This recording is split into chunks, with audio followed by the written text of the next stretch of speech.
I love the film. It was such a, you know, tense thriller from start to finish. And I've read that you can be sometimes protective about your works being adapted. So, uh, what was it about Scott and Cargill's pitch that really, captured your attention and your willingness to let them take the reins on it? Well, two things. First, not to argue the question, I don't know that I am that protective actually about the work.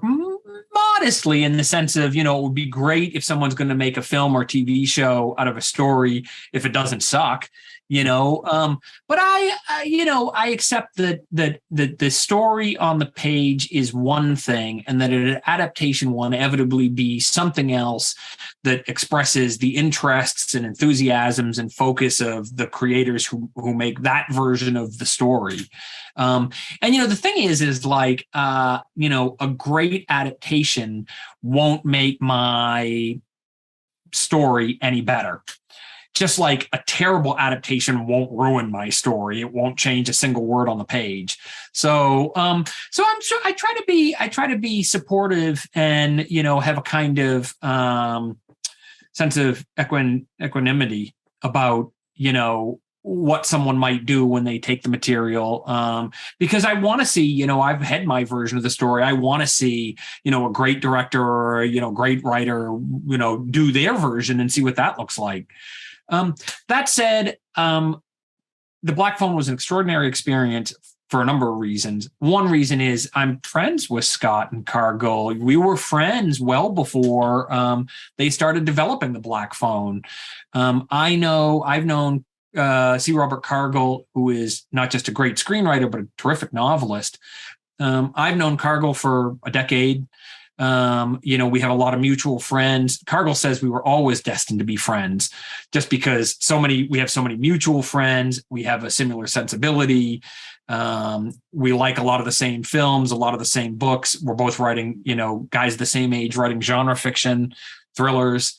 So I've known Cargill for like a decade and we really hit it off. And then Scott, I became friends with Scott when he was attached to develop Lock and Key as a TV show for Hulu.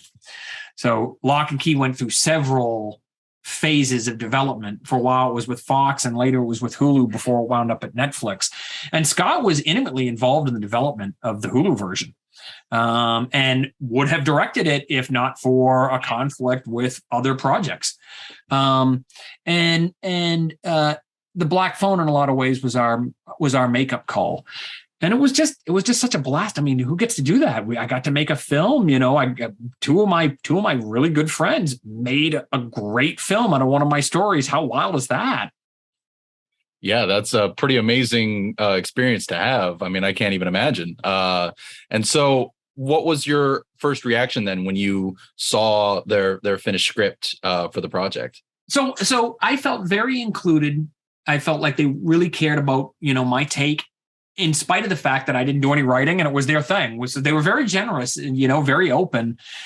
I read the first script and I thought, wow, this is just absolutely extraordinary, in part because it was so faithful.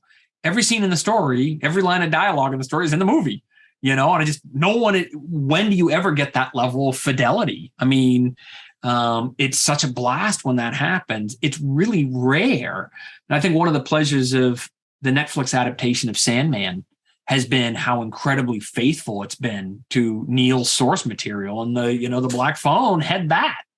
But it was also more. It was also so much more than the short story. Scott had brought in all this rich stuff that's very autobiographical about growing up in the dirty, violent 1970s in North Denver.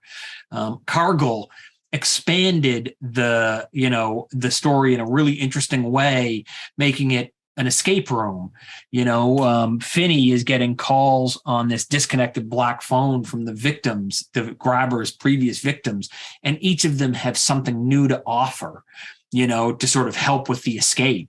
And that was just kind of a brilliant stroke, a brilliant development. I had one big creative contribution, which is, I don't know if we want to get into get down in the weeds. I had one big creative contribution, which was when I read the first draft, it was very, very faithful to the story. And in the short story, when Finney is kidnapped by the grabber, the guy introduces himself as a part-time clown. And he still was a part-time clown in the film, in the screenplay, which was kind of a a natural evolution, because the character somewhat echoes the crimes of John Wayne Gacy. But I read the script and I said, I can't remember if it had come out at that point or was just about to come out. And I said, guys, I don't think he can be a part-time clown, not with Pennywise about to explode on the American consciousness.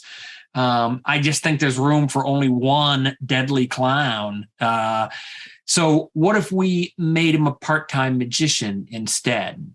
And I talked about, I sort of had some stuff to share with them about a whole bunch of acts. There were magician acts in the 1920s and 30s that featured the magician fighting the devil. And it was actually the devil, the magician would actually play both parts. He would come out wearing a devil mask and do like evil sorcery. And then he'd come out as the heroic magician to fight back. And I said, we could do something based on that.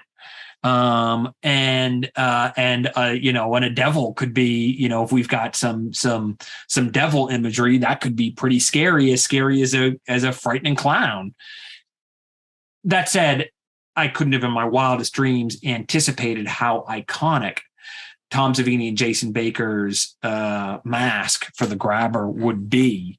That is a really extraordinary image. And I think, is a big part of why the film was such an instant hit.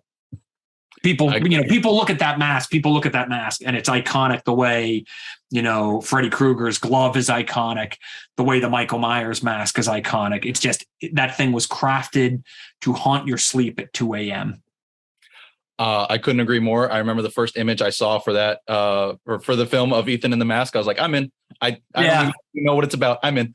And so, what was it like then? I see we're almost out of time, so this will be my final question. Did you get the chance to visit the set at all during filming? And if so, what was it like getting to walk around that with everybody? No, I didn't get to go to the set, but it's funny because I've been an executive producer on a few things, and I've really mastered the art of being an executive producer. If you're an executive producer, your job is to sit in the wrong chairs, to eat everything on the craft service table, and wait until the actors are doing a really emotional scene, like hopefully crying, and then walk through the back of the shot talking on your cell phone, like at the top of your voice. That's what you contribute to the film if you're an executive producer, and I can do all of that almost in my sleep. I did get a chance to accidentally walk through one of the shots on the black phone. It was filmed during high COVID days. Scott did not screw around about the COVID protocols. It was a real lockdown set. People were like in the masks and, almost like the CSI suits, with the slippers and stuff like that. If I had visited, I would have had to quarantine for something like 5 days before I could have actually gone on set and hung out with people. And I just thought that doesn't make sense. I'm not going to do that, and all I can do is get underfoot anyway. So I stayed out of the way. Well, hopefully if the sequel that you and Scott have teased possibly happening gets underway, you can sneak in the background for one of those shots. Yeah, it sounds good. I hope so. Thank you so much for taking the time to chat, Joe. I greatly appreciate it. Grant, it was a pleasure. Thank you. Have a good rest of your week.